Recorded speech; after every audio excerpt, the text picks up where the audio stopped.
momento, por Radio TGAC, La Voz de Colomba, 99.1 FM, escucharás Diálogos Ciudadanos. Entrevistas con invitados importantes para conocer sobre temas sociales y de cultura política que formarán e informarán a los ciudadanos guatemaltecos. Gracias a su presentador, Edgar Estrada. Y gracias al Centro de Investigación para la Prevención de la Violencia en Centroamérica, CIPREVICA. También puedes escucharlo por radio en línea a través del link www.fejer.org/Colomba. Somos viento, somos sol y sueños multicolor. Somos este norte, sur y oeste. Somos historia, lienzo y canción. Buenos días, amigas y amigos. Qué gusto saludarles nuevamente a través de Radio La Voz de Colomba en su programa Diálogos Ciudadanos. Hoy, jueves 10 de octubre del año 2024, es un verdadero gusto estar nuevamente con ustedes compartiendo en este espacio de 8 a 9 de la mañana en Diálogos Ciudadanos. Hoy, amigas y amigos, estamos en el programa número 67, que hemos tenido este espacio acá gracias al apoyo de las compañeras de Radio La Voz de Colomba. Bueno, amigas y amigas, 10 de octubre, ya justamente el 10 del 10º mes, y pues hoy comenzamos el programa dando seguimiento a la conversación que tuvimos la semana pasada, recordarán ustedes, con la compañera Karina y con Mario, alrededor de la situación política, alrededor también de la coyuntura que se estaba viviendo en México ante la toma de posesión de la nueva presidenta Claudia Sheinbaum. Hoy tenemos el gusto, el honor, hemos invitado a una persona que ha estado involucrada en el movimiento Morena, que ya vamos a hablar sobre eso. Sobre todo, hablábamos con Pablo, nuestro invitado esta mañana, alrededor de el interés. Guatemala, ustedes saben, la conocemos, la hemos venido analizando ya desde hace más de 2 años, año y medio en este programa inclusive, y pues bueno, hemos visto cómo el año pasado las elecciones, pasa a segunda vuelta Semilla, mete más 23 diputados, a comparación de 7 que había metido en la primera elección 4 años antes. Ahora ya tenía 23, pasa a segunda vuelta, gana en la segunda vuelta en agosto. Entre agosto y enero ustedes se dieron cuenta todo lo que pasó. Amenazaban de que lo iban a matar, amenazaban de que lo iban a meter preso, de que él se iba a ir al exilio. Todo lo que pasó, por algo pasaba, ¿no? Alguna señal nos estaba dando de que por alguna razón alguien quería que no tomara posesión Bernardo Arévalo. Pues tomó posesión, ya llevamos casi 9 meses de gobierno, y pues en la coyuntura, esta semana reciente, se ha elegido ya a la Corte Suprema de Justicia, 13 magistrados que durante 6 años van a ser la máxima autoridad del organismo judicial, y también pues han tomado posesión ya más de 100 y pico de magistrados para las salas de apelaciones. Nada nuevo, cambia todo para que todo siga igual. Muchos jueces, muchos magistrados vinculados al pacto de corruptos, a casos de corrupción, así es que, pues en ese sentido, no siendo pesimistas, pero siendo muy realistas, pues las condiciones no cambian. Pero lo importante, amigas y amigos, y por eso invitamos esta mañana al antropólogo, licenciado en Antropología Social, Pablo Chávez, él es mexicano también, y pues con él queremos dialogar un poco, porque pues todas y todos sabemos que Semilla no llegó como producto de un proceso sólido. Llegó probablemente por el hartazgo, el voto anti Sandra Torres, etcétera, y entonces pues ahora se nota, ha bajado la popularidad de Semilla y de Bernardo Arévalo, la legitimidad para que haga cosas como las que tiene que hacer como gobierno no han sido suficientes de 9 meses, y entonces hoy queremos dialogar con Pablo sobre el movimiento Morena, que es un caso muy interesante. Y bueno, vamos a hablar con él sobre la historia de Morena, cómo surge Morena, porque, pues claro, uno ve que gana López Obrador hace 6 años, ve que hoy gana también Claudia Sheinbaum, representando al mismo movimiento, al mismo partido, pero eso no es casualidad, no fue un golpe de suerte, y es más, ni siquiera algo que se construyó hace 6 años con la toma de posesión o con la victoria de López Obrador. Así es que, Pablo, Bienvenido, muchas gracias por aceptar la invitación. Es un gusto tenerte en el programa. Muchas gracias, Edgar, por la invitación. Muchas gracias a Radio Colomba.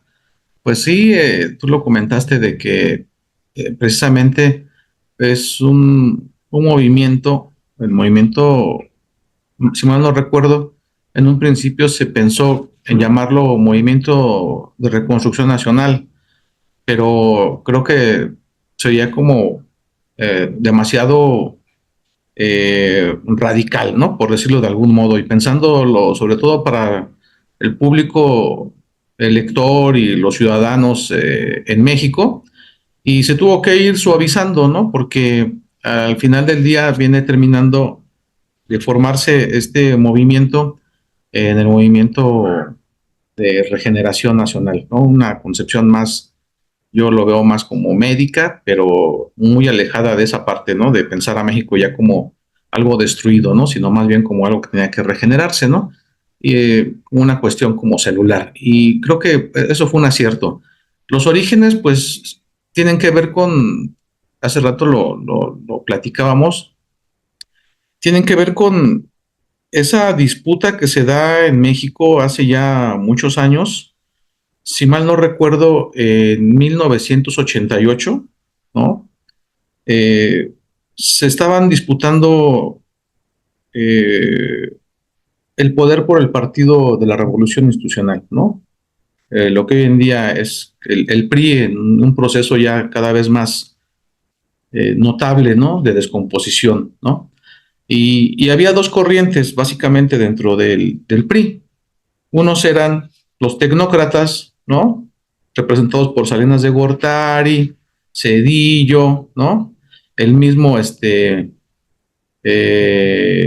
Marcelo Ebrard, que formaba parte de esa corriente, ¿no? Que hoy en día es una de las figuras más representativas del movimiento en términos de presencia internacional, integrado de pleno al gabinete de la doctora Claudia Sheinbaum. Y la otra parte eran los que yo pienso, yo considero que eran los representantes del ala nacionalista revolucionaria, ¿no? Los últimos nacionalistas del PRI, que estaban encabezados por Ifigenia Martínez, ¿no? La senadora que le pone la banda hace 9 días a la doctora Claudia,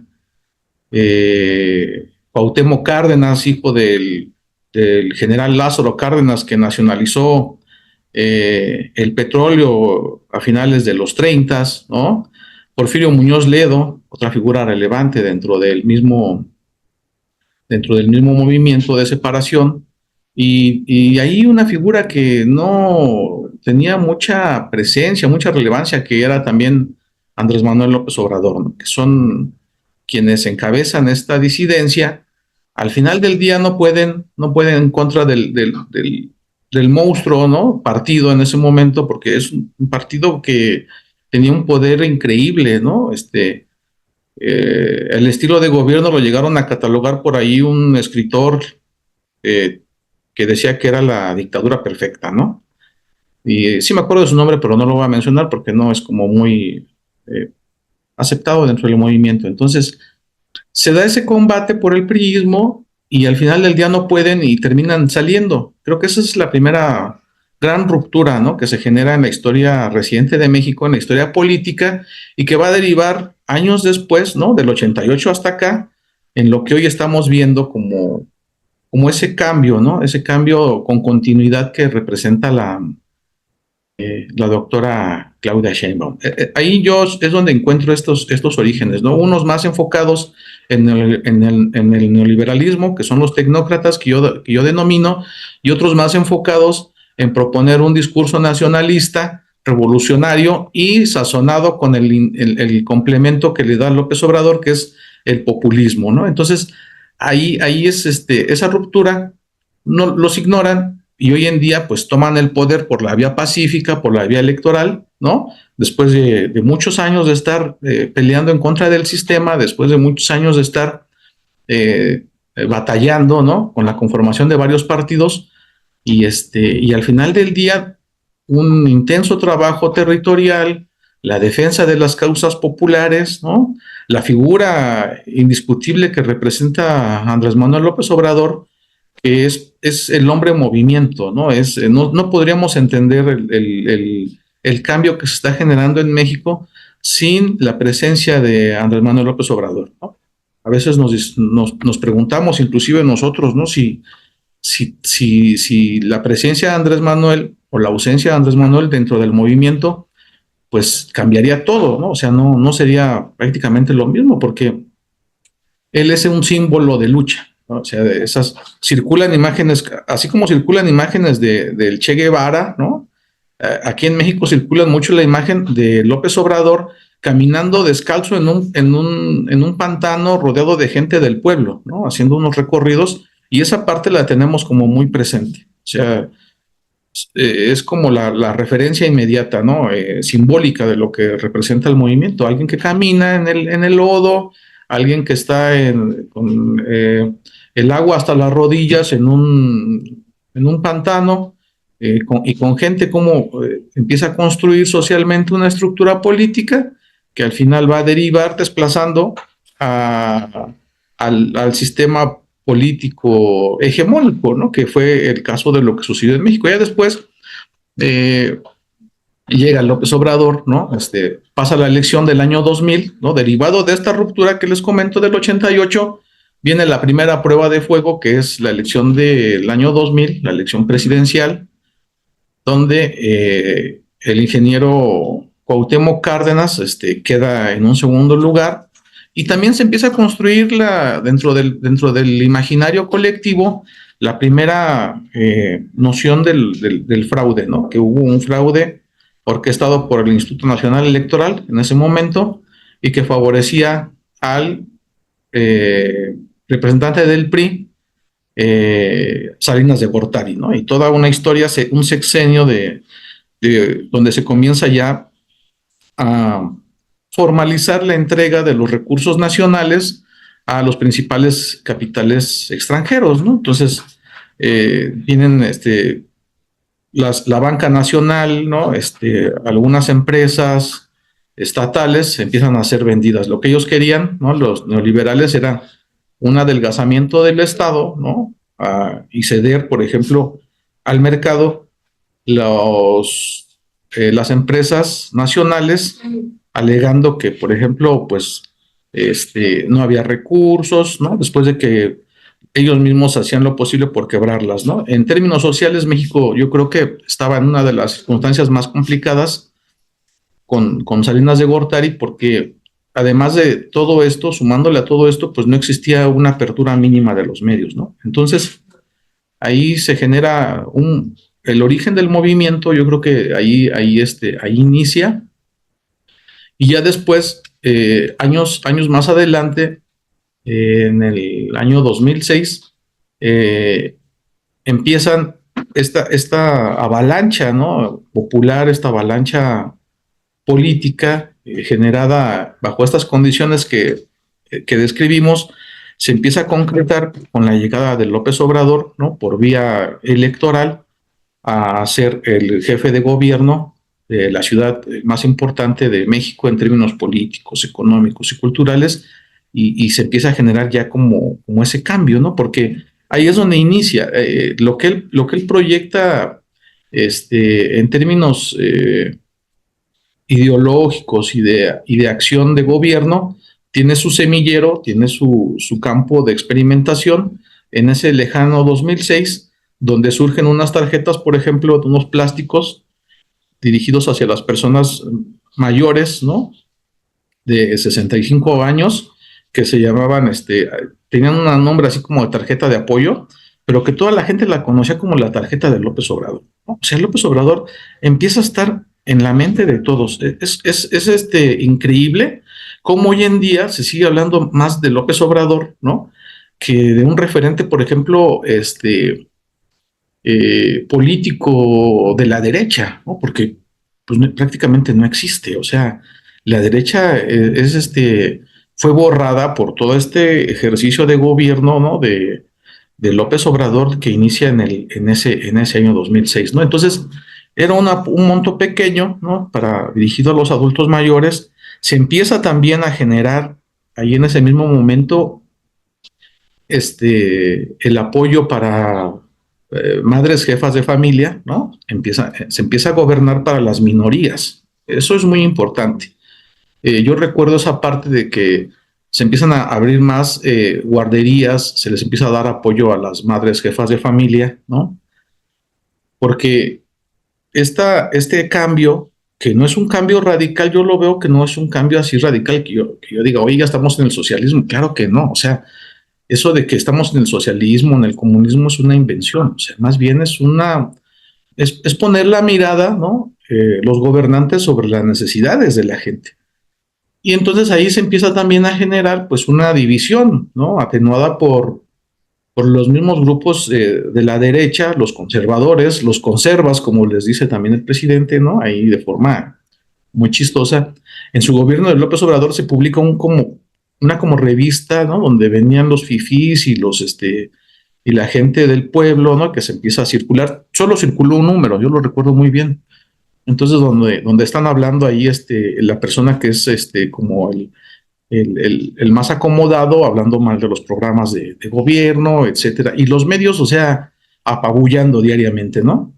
Curiosamente, dentro de este mismo proceso que inicia López Obrador como jefe de gobierno, es que empieza también una situación importante que es el implementar las mañaneras como estrategia de comunicación social. Esa es una parte innovadora, ¿no? Creativa, porque el gobierno tiene un contacto directo de lo que está haciendo con el pueblo, ¿no? O sea, es un canal de comunicación directa sin intermediarios, ¿no? Entonces, tenían un pequeño espacio ahí en los radios, en las radios nacionales, en las radios que se escuchaban aquí en la región de la ciudad, ¿no? De la zona metropolitana del Valle de México, y ya toda la gente prendía el radio, era como esas novelas que escuchaba uno, ¿no? O sea, vamos a escucharlo, ¿no? Entonces, propios y extraños, ¿no? Empezaban a escuchar qué es lo que estaba diciendo. Entonces, ya como jefe de gobierno, pues ya él decía, pues vamos a arreglar esta línea del metro, ¿no? Vamos a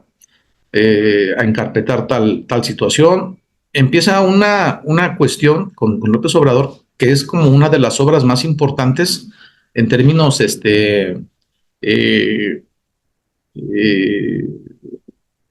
ejercicio de gobierno, que es la construcción del segundo piso, ¿no? México tiene un gran problema con el tema de la circulación automotriz, ¿no? Entonces, empiezan a investigar y empiezan a poner un segundo piso en lo que es en el periférico. Y es la obra de López Obrador que está supervisando cotidianamente, ¿no?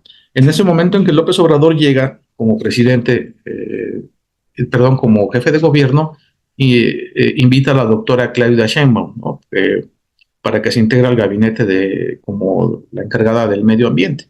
Aunque bueno, su relación ya tenía tiempo atrás, ¿no? O sea, ya la conocía, la invita y se hace cargo de esa parte y también está integrada a este tema de la construcción del segundo piso. ¿Por qué es importante ese tramo que construyó López Obrador? Porque es el único gratuito que existe hasta el día de hoy. Hoy en día ya el segundo piso de la Ciudad de México ya es casi todo el periférico, es muchos kilómetros de segundo piso elevado, ¿no? Para que transiten los vehículos de transporte de carga privada, pero todos tienen un costo, ¿no? Y a excepción del que hizo él, es el gratuito, ¿no? Son quizás como 5 kilómetros, 4 kilómetros, pero es gratuito. Entonces, esa parte es como muy recordada, ¿no? De su ejercicio, ¿no? Eso, los apoyos sociales, el sumar un cambio generacional, ¿no? Como la doctora Claudia Sheinbaum, y con un discurso más orientado a combatir, ¿no?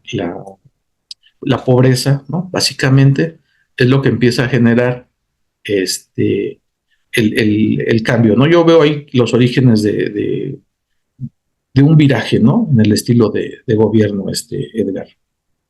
Pablo, qué interesante escucharte porque realmente, como yo decía al principio, entre los objetivos de esta entrevista contigo, tiene mucho que ver que podemos aprender, que podemos reflexionar y que podemos comparar del punto en el que nos encontramos como país, en la construcción de esta esperanza que para nuestro país sigue siendo la utopía, pero para ustedes ya es una realidad. Entonces ya es un modelo en el que podemos pues empezar a avanzar como una réplica adaptada a las condiciones de nuestro país. Pero Pablo, mencionaste algo varias veces, que es el tema de López Obrador, es el movimiento, es el partido, y eso del liderazgo de él me llama mucho la atención, porque por escucharte podría pensar que sin él no hubiera pasado nada, mucho o no sé cuánto.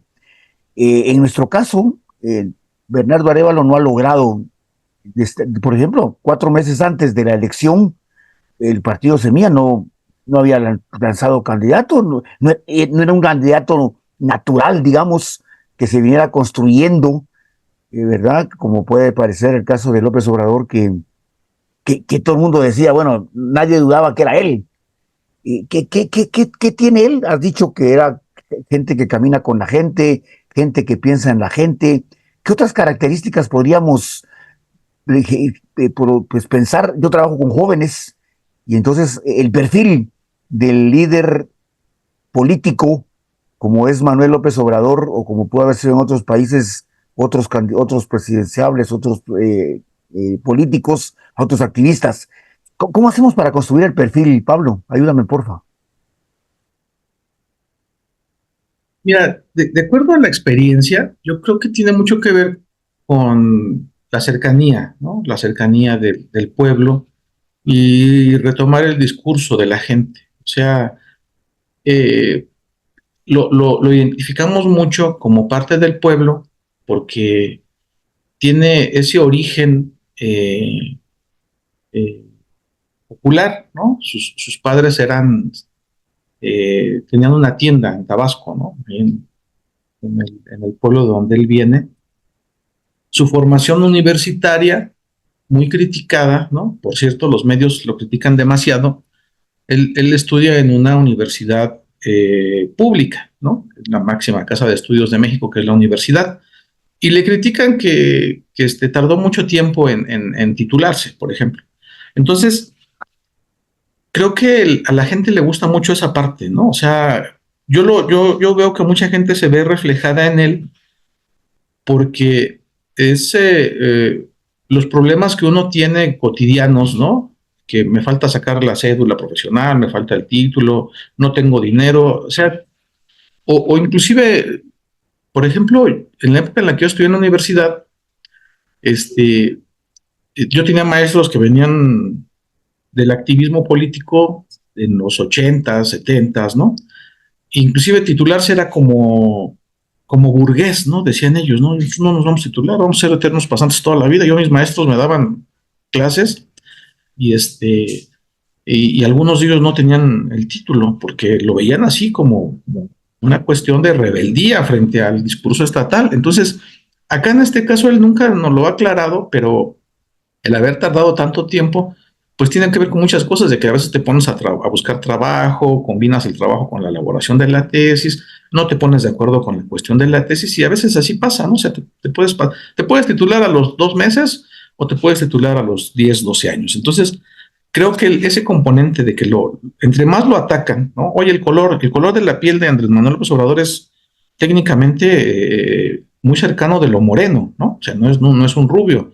Estudié en la universidad, sí, te tardó 14 años, no importa, ¿verdad? Yo llevo 3, ¿no? O la gente dice, pues yo ya voy a arreglar mis papeles. O sea, esa parte, el hecho de que lo critiquen con el tema de que tardó muchos años, pues, o sea, no nos afecta, ¿no? El hecho de que lo critiquen de que pues es tabasqueño, pues, a nadie nos interesa. Aquí en la ciudad somos como demasiado tolerantes, ¿no? O sea, yo estoy aquí en donde vivo, en mi departamento o en mi casa, y viven amigos de Oaxaca, viven amigos de Veracruz, viven amigos e inclusive de otros países. O sea, eso es una cosa irrelevante, ¿no? Y lo acercan todavía más a la gente del pueblo porque lo ve como una parte, ¿no? O sea, del mismo, como una extensión de uno mismo. El estar muy utilizando muchos conceptos chuscos, ¿no? O sea, el escuchar a Chicoche, por ejemplo, en las mañaneras, pues lo hacen que, o sea, lo critican, le dicen, es que tú, te vamos a tirar del poder, ¿no? Le dice la derecha, ¿no? O están fraguando técnicamente algo en contra de él. Y él agarra y les pone la canción de Chicoche, una cumbia, ¿no? Que dice, uy, qué mello, ¿no? Mira cómo estoy temblando, ¿no? Entonces, esa parte, ¿no? Lo acerca demasiado al pueblo, ¿no? El hecho de ser eh, muy cercano, ¿no? Muy cercano a lo popular, ¿no? Muchos aquí lo han señalado, la oposición igual, la derecha lo ha señalado como un líder mesiánico. Le pusieron el Mesías, ¿no? El Mesías tropical, ¿no? Entonces, Qué fuerte. sí, muy fuerte, pero escuchándolo uno así de primer golpe parece así como una cuestión como para desvirtuar también por el término de lo religioso, pero no están tan alejados de una cuestión así porque él ejerce un liderazgo, ¿no? O sea, desde sus orígenes ha conducido con mucha claridad y de manera muy responsable, Edgar, este movimiento de regeneración nacional. Nunca te ha incitado a la violencia, ¿no? Eh, Su presencia física creo que también es importante, Edgar. O sea, como decimos acá en México, ¿no? A los que nos gusta un poquito este tema de la comunicación y todo eso, nunca retrató mal a cuadro. O sea, físicamente López Obrador, ¿no? Era atractivo. O sea, hoy lo ves con todos los años que tiene y se ve así galán, ¿no? Sí, es un, ¿no? Carita, ¿no? Diríamos, aquí en México, ¿no? En el norte de México, ¿no? Es carita el López Obrador, entonces, para mucha gente eso es importante, ¿no? Entonces, físicamente retrata bien a cuadro, ¿no? Toda su vida retrataba bien a cuadro, hoy en día también. Es muy moderado, ¿no? Con su forma de pensar, ¿no? Y tiene algo también que yo creo que le valió mucho el apoyo popular, Edgar, que es que consolidó una familia, ¿no? O sea, tiene una familia, es como representante de la familia tradicional. Entonces, su esposa, sus hijos, ¿no? Tiene su última esposa, el hecho de que los ves juntos, platican sobre inclusive la primera esposa de López Obrador, que ya no está, ¿no? Y el hecho de que él está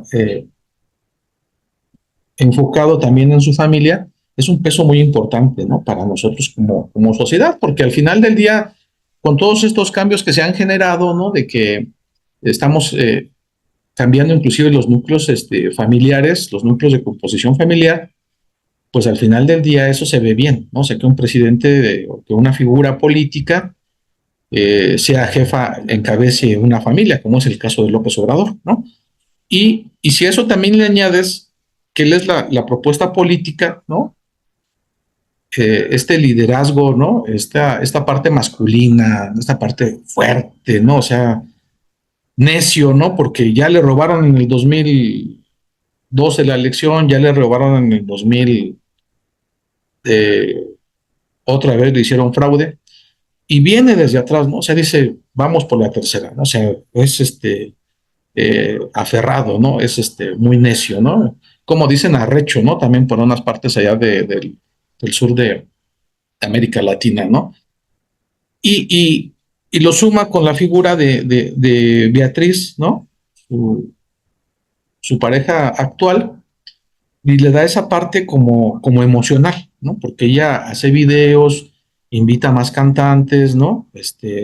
Suma a figuras representativas culturales de la izquierda de América Latina, hacen canciones, ¿no? Y empiezan a fortalecer el movimiento, ¿no? Empiezan a darle todavía esa parte emocional, ¿no? Del movimiento, ¿no? Sumado a lo que comentábamos, de lo que se representa López Obrador, y que es un proceso también que ha venido construyendo él durante muchos años, ¿no? Edgar.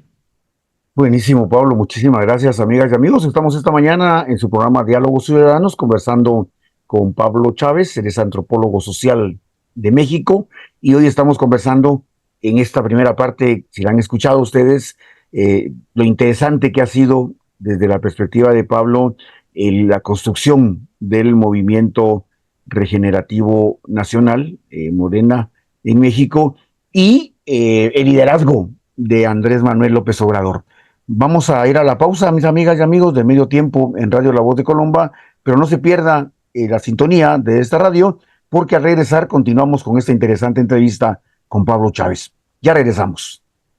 Amigas y amigos, estamos de vuelta en su programa Diálogos Ciudadanos, esta mañana platicando con el licenciado Pablo Chávez Cruz, él es antropólogo social, y esta mañana pues estamos dialogando con él alrededor de la construcción del movimiento político y social que ha llevado a López Obrador, tanto al gobierno como jefe del gobierno de México, de la Ciudad de México, como también a la presidencia y que posteriormente también a la presidencia de Claudia Sheinbaum. Pablo, antes de comenzar a profundizar un poco en el tema también de la participación ciudadana, que nos interesa mucho, porque hay que construir pueblo, hay que construir electorado, y tú ya lo has mencionado de una buena manera al principio de la entrevista. Tengo dos dudas, Pablo, y las voy a hacer de una vez para que tú puedas responderlas de una vez. La primera es, has mencionado, Pablo, como 4 veces a la derecha. No has mencionado nunca a la izquierda. Has dicho que no es socialismo, que no es comunismo. ¿Cómo definirías tú a Morena y el gobierno de López Obrador en términos políticos? Esa es una. Y la otra es alrededor de pasar de movimiento a partido, porque seguramente fueron primero un montón de gente promoviendo un liderazgo, o al revés, crearon el partido y después fueron sumando a la gente. Dos preguntas, izquierda, derecha, y cómo se define Morena, si movimiento o partido. Sí, fíjate que sí es muy importante esta parte conceptual, ¿no? Que yo lo he platicado con muchos compañeros, hemos estado ahí analizando y sobre todo viendo el ejercicio de gobierno, ¿no? ¿Por qué decimos que es la derecha y Morena? Porque creo que la izquierda tiene como otra connotación. O sea, inclusive ellos nunca se definieron como un partido de izquierda, porque durante muchos años los medios se dedicaron a construir una imagen de la izquierda como la que expropiaba, ¿no? Como Venezuela, ¿no? O sea, por ejemplo, que la izquierda es Venezuela, ¿no? Entonces, con todas las connotaciones, expropió una planta de cemento que era mexicana, están orientados hacia perseguir a las creencias religiosas, católicas, ¿no? Porque eso significaba, ¿no? Como ser la izquierda. Entonces, creo que tuvieron mucho ese cuidado de no presentarse como parte de la izquierda, ¿no? Un movimiento de izquierda, sino más bien como esta parte reconstructiva, ¿no? Regenerativa de México, ¿no? El movimiento de la regeneración nacional, ¿no? O sea, en ningún momento se menciona la izquierda, ¿no? Va a tomar el poder, ¿no? O sea, y creo que eso fue un gran acierto, ¿no? De la derecha, yo creo que hoy en día lo que tienen es y también son peligrosos, ¿no? Son peligrosos porque tienen buena parte de los medios. Tienen el poder judicial controlado, ¿no? Uno de los 3 poderes, ¿no? En los que descansa la gobernabilidad de México, lo tienen controlado la derecha, ¿no? Y sus secuaces, ¿no? Los malandros, como dice el presidente, ¿no? Entonces, y los medios también, y son dueños de muchas empresas. Entonces, creo que hay que tener cuidado porque son peligrosos. Durante los 6 años de López Obrador, en el que fue gobierno, esto fue muy notorio porque le daban amparos. Por ejemplo, si López Obrador decía, vamos a hacer el Tren Maya, ¿no? Empiezan a detonar con esta idea de empezar a construir un tren en el sureste de México que durante muchos años ha sido lo más olvidado, ¿no? O sea, no hay una obra que tú me digas, oye, están inyectándole recursos al sur, ¿no? Yo creo que desde el porfiriato, ¿no? O sea, desde que Porfirio Díaz fue presidente de México, ¿no? Hace ya más de 100 años, no se había dado una construcción así, ¿no? Entonces, un interés por el sur. Claro que tenía otras ideas, ¿verdad? Acá más bien las ideas de Porfirio Díaz era hacer ferrocarriles, ¿no? para saquear los recursos de México. Y acá no, ¿verdad? Acá ya más bien es darle movilidad, generar un polo regional de crecimiento, ¿no? Inyectarle más recursos para potenciar, ¿no? Lo que es el sur, basado mucho en sus riquezas naturales, en sus paisajes, ¿no? El Caribe mexicano y toda esta parte que pues, realmente solo algunos empresarios lo estaban explotando, ¿no? Entonces creo que eso tiene que ver, ¿no? O sea, yo no lo veo como izquierda. Yo ideológicamente, en el inicio de la charla, yo los identificaba como los últimos nacionalistas, ¿no? Revolucionarios y aderezados con ese complemento populista, ¿verdad? Cercanos al pueblo y alejados de la clase dominante, ¿no? Ideológicamente y en el ejercicio de gobierno, ¿no? El otro tema que era, la otra pregunta, definir a ¿Qué Morena. fue primero? Si fue primero el liderazgo de López Obrador o el movimiento. Fue primero el liderazgo de López Obrador, ¿no? O sea, yo creo que la gente que lo cataloga como un mesías tropical no está muy alejado, ¿no? Aunque se escucha despectivo, creo que tiene cierto sentido, cierta dosis de realidad, ¿no? O sea, él es un hombre que empieza un movimiento particular buscando posicionarse como gobernador de un estado de México muy importante que es Tabasco, y allí inicia su camino, ¿no? O sea, en Tabasco, y va pensando en el futuro, en la construcción de un movimiento nacional que hoy en día pues ya tiene una cuestión ya muy concreta, que es el haber colocado a la presidenta Claudia Sheinbaum, a la doctora Claudia, como la primera presidenta electa en la historia de México, ¿no? Que eso se dice en 3 minutos, pero ha sido un largo proceso, ha sido un movimiento magistral, ¿no? El haber pensado en la doctora Claudia Sheinbaum para relevarlo, ¿no? O sea, no lo van a decir tampoco ellos, pero yo creo que con quien tenía más cercanía ideológica, con quien tiene más confianza política, ¿no? Con quien piensa que la puede suceder de una manera todavía mejor, es la doctora Claudia Sheinbaum. Por eso se toma esa decisión, ¿no? En corto políticamente, ¿no? Esa decisión política, ¿no? La toma el presidente. O sea, en México se habla mucho de la figura presidencial, ¿no? De la imposición, pero yo creo que no fue una imposición, yo creo que fue consensuado con todos, ¿no? Inclusive los invitan a participar de un proceso que obviamente lo crea el presidente López Obrador. Le dice, vamos a participar, vamos a hacer una encuesta nacional, y los que quieran apuntar, pues participen. Y ya participan, y obviamente pues él tenía siempre a su candidata favorita, que era la doctora, ¿no? Por todo esto que te digo, por su cercanía, los dos vienen de la universidad, ¿no? Los dos comparten una lucha, ¿no? Causas comunes, una ideología progresista, ¿no? Y al final del día termina derivando en esta situación que hoy en día vivimos en México, para beneficio de muchos mexicanos, Edgar. Pablo, gracias, muchísimas gracias. Amigas y amigos, estamos en Radio La Voz de Colomba a través de su programa Diálogos Ciudadanos. Esta mañana dialogando con Pablo Chávez, él es antropólogo social de México, y estamos dialogando alrededor de pues la construcción del movimiento Morena, que fue el partido y movimiento que ha llevado a López Obrador y a Claudia Sheinbaum a la presidencia de México. Entonces es interesante, como les mencionaba al principio del programa, poder sacar las lecciones del modelo que han construido en México para ver cómo estamos y cómo vamos en Guatemala. Pablo, fíjate que en Guatemala hay una cosa que me llama la atención y quiero escucharte a ti ahora en la experiencia de México, porque en la última elección, por ejemplo, en el Congreso de Guatemala, de la República, son 160 diputados. Si hay 30 de oposición, digamos, a la corrupción o a la derecha, es demasiado. 30. Imagínate tú, 130 están. Tú decías lo del organismo judicial allá, lo acabo de mencionar, que acá lo acaba de volver a elegir la gente de la corrupción. Entonces, el Congreso también está en manos de la corrupción, pero ahí la gente votó por ellos. Eso es un poco lo que quiero platicar contigo ahora. Y en el caso de las municipalidades, que son el gobierno local en Guatemala, son 340. Yo me atrevería a decir que tal vez 5 quedaron en manos de partidos de oposición. Todas las demás están en manos. Entonces, a ver, Pablo, yo creo entender, y es un tema que tiene que ver con el sistema educativo nacional de México, todo el tema de educación, cultura, por años que México ha cultivado. Pero ¿por qué la gente en Guatemala, tú no vas a saber por qué la gente en Guatemala vota por la derecha permanentemente, pero tú sí podrías decirme cómo fue que se construyó Ciudadanía y por qué millones de gente, ya hemos hablado de liderazgo, pero quiero que hablemos más allá del liderazgo de la dirigencia de Morena. ¿Cómo se construye el pueblo? ¿Cómo se construye Ciudadanía, Pablo? Fíjate, Edgar, que tocas una pregunta muy interesante, ¿no?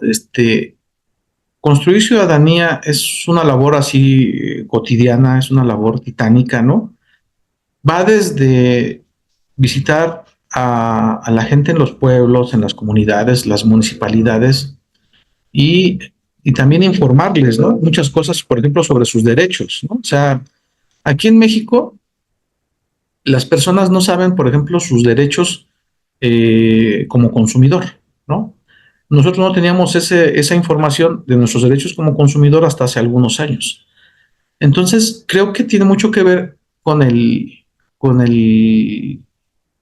conformar grupos, ¿no? Conformar grupos de personas interesadas en hacer del conocimiento de los derechos de los demás. Cuando tú como habitante no sabes, por ejemplo, los derechos de los niños, ¿no?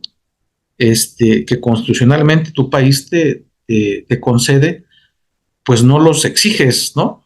No exiges tu derecho al agua, ¿no? O sea, y cuando un grupo de activistas se organiza y te dice, vamos a ir a este pueblo, ¿no?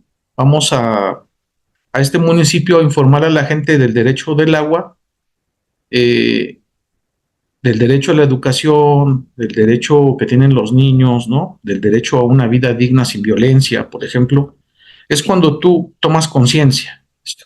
Pues sí es cierto, ¿verdad? O sea, yo tengo derecho al agua, ¿no? ¿Por qué tengo que estar pagando el agua embotellada si yo tengo derecho a que el municipio entube el agua y ponga una toma común para que podamos beber agua potable, ¿no? Bajo ciertas normas internacionales. Entonces, conocer tus derechos creo que es una de las partes importantes para empezar a ejercer tu ciudadanía, ¿no? Hay sociedades avanzadas en Europa, por ejemplo, que los ciudadanos afuera de un museo, tú eliges, ¿no? ¿Qué es lo que quieres ver? ¿No? O sea, votas y dices, yo quiero ver la exposición de esta forma, ¿no? Y en América Latina no pasa así, la museografía es así ya existente, tú entras y ves una exposición de lo que el museógrafo quiere ver, ¿no? O sea, si quiere ver una exposición de arte alemán, que es muy interesante, pero que a lo mejor está muy alejada de lo que nosotros como latinos pues quisiéramos consumir, ¿no? Entonces, ver, por ejemplo, una exposición de cultura de Guatemala, ¿no? De El Salvador, ¿no? Que al final del día creo que culturalmente no somos muy distintos, ¿no? Los mexicanos con América Central. Me cuesta mucho trabajo, salvo algunas acentuaciones en el discurso, ver esa diferencia. Creo que culturalmente somos lo mismo, ¿no?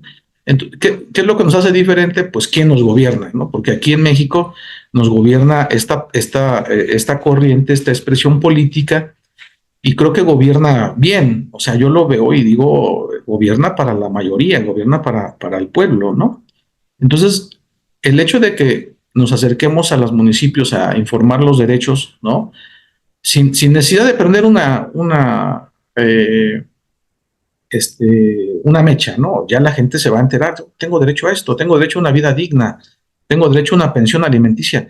Fue lo que sucedió, o sea, empezaron las personas a voltear hacia la Ciudad de México porque dicen, oye, es que en México, en la Ciudad de México, en el 2006 empieza a dar la tarjeta de López Obrador, que tenía otro nombre, ¿no? Que era apoyo económico para la tercera edad, pero aquí la gente culturalmente dice la de López Obrador y la tarjeta de López Obrador, y hoy en día todavía mucha gente le dice la de López Obrador, ¿no? La tarjeta que te da un apoyo de 6,000 pesos al mes, algo así, que será como, sí, 6,000 pesos, 6,200 pesos cada 2 meses para las personas de la tercera edad. Entonces, eso es muy beneficioso. O sea, tienes derecho a una pensión, aunque no hayas laborado en una empresa que te cotizó semanas para que te puedas jubilar. Eso es lo que hizo el observador. Entonces, tienes derecho a una vida digna después de tu vejez, porque ya serviste 65 años. Entonces, si tu empresa o donde tú estás trabajando nadie te da ese apoyo, el gobierno sí lo va a hacer, ¿no? Entonces, esa es una de las cosas, ¿no? Ahí es como se empieza a generar esa intención de decir, pues voy a voltear de este lado, porque, ¿no? La derecha nunca te dio absolutamente nada, ¿no? El priismo, el panismo. Vivimos 12 años echados a la basura con el cambio, cuando fue presidente Fox y luego Calderón, o sea, no pasó nada, o sea, realmente no había ni siquiera una obra pública. Calderón dijo que iba a hacer una refinería, hizo una barda, ¿no? En uno de los estados de la República, pero nunca hizo otra cosa. Compró un terreno, hizo una barda, y aquí, con el ejercicio del gobierno de Morena, se construyó una refinería, ¿no? En Dos Bocas, y se compró una refinería en Deer Park. Imagínate, o sea, eso sí es más allá o sea, ni el Che Guevara se hubiera atrevido a tanto, ¿no? O sea, este gobierno sí es radical, o sea, ahí le compran los gringos, ¿no? Con dinero, y le dice, ¿sabes qué? Aquí está el dinero mexicano, te compramos Deer Park, ¿no? En Estados Unidos, una refinería. O sea, ni los más radicales hubieran hecho una cosa así, ¿no? Entonces, solamente quién se atreve a hacer cosas así, los chinos, ¿verdad? Pero ellos sí son comunistas, ¿no? Ellos van y dicen, te compramos Ford, te compramos Chevrolet, te compramos todas tus empresas automotrices, y les ponemos nada más tus emblemas. Vamos a ser generosos, te vamos a dejar tu emblema, pero toda la tecnología de los autos supuestamente norteamericanos, pues ya es China, ¿no? Entonces, esa es la diferencia, pues, o sea, el ejercicio de gobierno, ¿no? Conocer tus derechos para a partir de ahí empezar a ejercerlos. Edgar, creo que eso es una labor que se hizo durante muchos años, ¿no? Del Movimiento de Regeneración Nacional, el derecho al agua, ¿no? El derecho a una vida sin violencia, el derecho a un empleo, el derecho a una pensión, ¿no? El derecho a que si eres madre, jefa de familia, el derecho a que tus hijos tengan un lugar seguro mientras tú laboras, ¿no? Y estén atendidos en una guardería. Conociendo tus derechos es cuando tú empiezas a exigir más, ¿no? A decir, yo quiero un cambio, ¿no? Quiero que se vaya más allá, ¿no? Ya tengo la guardería, pero ahora quiero el pavimento, ahora quiero el agua, ¿no? Ahora quiero la pensión para mis adultos mayores que están en la casa, ¿no? Que tengan un ingreso también, ¿no? Edgar. Buenísimo, Pablo, muchas gracias. Nos has dado una pista porque entonces, sin duda, por eso en Guatemala inclusive, cuando alguien trabaja o lucha por los derechos humanos, también en alguna época se le consideró subversivo, inclusive vinculado al comunismo, pero ahora tú nos has dado la pista de por qué es el sentido. No es solo conoce tus derechos, es que cuando los conoces ya no eres la misma persona. Es más, te conviertes en persona sujeta de derechos, y que seguramente es el inicio del proceso de toma de conciencia. Pablo, el tiempo en radio es corto. Yo te agradezco mucho que nos hayas acompañado. Estamos muy cerca ya del final, pero pues quisiera preguntarte también, un poco pensando en el futuro, y más allá del futuro del gobierno de la doctora Claudia Sheinbaum, preguntarte, entiendo, y esto a lo mejor no sé cómo me lo vas a poder contestar o no, pero Morena no es un proyecto de corto plazo, ya lleva 20 años por lo menos esta construcción, más menos, ¿verdad? Pero ¿tú qué piensas? ¿Para dónde va esto? ¿Qué va a pasar en el futuro? Porque entiendo que es un proyecto de mediano y largo plazo. ¿Qué puede seguir pasando según tus expectativas? Pues yo creo que se va a consolidar, ¿no? Ahorita tenemos una gran ventaja con esta última fase del gobierno de López Obrador. López Obrador tiene que estar presente siempre, ¿verdad? Porque es el que está, ¿no? Todos los días ahí. Entonces, él había metido algunas reformas durante la época que él fue presidente, pero las habían bloqueado, ¿no? La oposición. Apenas el día de ayer, ¿no? Ya el Parlamento, la Cámara de Diputados, aprueba la reforma energética, ¿no? Que le va a dar más facultades todavía. O sea, eso es una cosa increíble. Es inédito que la reforma de López Obrador, que se presentó durante su mandato, que ya concluyó, fue aprobada el día de ayer. Entonces, es un jab, ¿no? A la derecha, un jab a los intereses hegemónicos, ¿no? Entonces, se va a consolidar esta parte. Hoy en día, con la mayoría en las cámaras, en las dos cámaras, en la Cámara de Diputados y en la del Senado, creo que la presidenta, la doctora Claudia Sheinbaum, tiene todavía más posibilidades de hacer más cosas, ¿no? Porque tiene ya el control completo, ¿no?, de la agenda política y de poder hacer más situaciones. El año que entra se van a renovar también el poder jurídico, ¿no? Se van a renovar a los jueces, que han sido un gran lastre para las ideas que tenía el presidente y el proyecto del Movimiento de Regeneración, para poder avanzar en otros términos, ¿no? Que ya cárcel a la gente corrupta, ¿no? O sea, hoy en día el principal accionista, uno de los principales accionistas en la televisión de México, que es Salinas Pliego, debe miles de millones de pesos al SAT, ¿no? Entonces esos miles ya hasta lo repartieron, dicen, vamos a apoyar a esta causa, vamos a hacer otro tren, ya lo tienen pensado. Entonces, izquierdistas no son, lo único que hacen es jugar con las reglas, ¿no?, que les dejaron, y meter en cintura a la gente que está afuera, ¿no? Yo pienso que se va a consolidar, se va a ampliar, ya empezó a comentar la presidenta, la doctora, que se va a ampliar el Tren Maya, ¿no? Se tienen que seguir sobre la misma ruta, ¿no?, del presidente López Obrador, ¿no? Aquí se van a construir en la ciudad más teleféricos, más líneas del metro, ¿no? Y seguramente yo creo que lo que le viene al país pues son mejores condiciones, ¿no?, para consolidar esta propuesta, ¿no? Creo que el presidente López Obrador le revolvió a mucha gente la dignidad, Edgar, y la fe, ¿no? Muchas personas escriben libros de motivación personal, pero él es un ejemplo de motivación personal. O sea, yo veo y digo, tengo que buscar empleo, y mi referente es López Obrador. Digo, no, pues él tardó 18 años, ¿verdad? Y nunca se rindió. Yo que tengo menos años, unos poquitos menos años que él, no me voy a rendir, ¿verdad? Porque es como nuestro punto de referencia, ¿no? Cuando se enferma, toda la gente está preocupada por él, van y prenden veladoras, ¿no?, donde piensan que él está, hacen cadenas de oración, postean por la sanación del presidente y todas esas cosas. Creo que es una figura muy importante, siempre va a estar presente, ¿no?, en el ejercicio del gobierno de la doctora Claudia Sheinbaum, y pues sigue haciendo cosas aunque no esté Edgar, ¿no?, no esté presente en la presidencia, ¿no? Y lo interesante, Pablo, que tú dices ahora también es lo justo. O sea, no solo fue un buen líder antes de ser presidente, lo fue, pero también lo fue ejerciendo la presidencia y los altos niveles de popularidad con los que sale de ser presidente. O sea, es inmortal. Tú le has llamado de otras maneras, pero yo diría, es inmortal. Ahora que te escuchaba últimamente pensé en Mujica, en Uruguay, y me parece que son dos emblemas, digamos, de la política en América Latina, porque hay otros más polémicos, más que por acá, más que por allá, pero ellos dos me parece que son un ejemplo a seguir.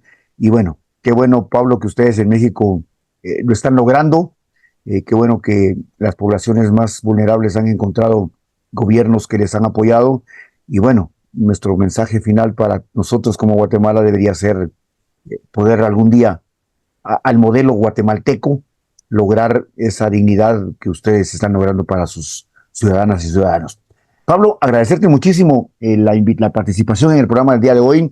Algunas palabras, Pablo, para cerrar el programa. Y yo repito, agradeciéndote, aprendimos muchísimo, tenemos mucho que aportar en la construcción de ciudadanía y de liderazgo político en este país, trabajando con jóvenes. Probablemente nos va a llevar ahorita 50 años, porque hay expresiones juveniles sobre todo, pero que son temporales, Pablo. Grupos de jóvenes hace 20 años, dejaron de ser jóvenes, y cuando se vuelven adultos, se les muere la esperanza. Ahora mismo hay otro grupo de jóvenes muy activos y no sé qué, se les muere la esperanza cuando dejan de ser jóvenes. Así es que, Pablo, palabras finales, muchas gracias. Pues muchas gracias, Edgar, por la invitación.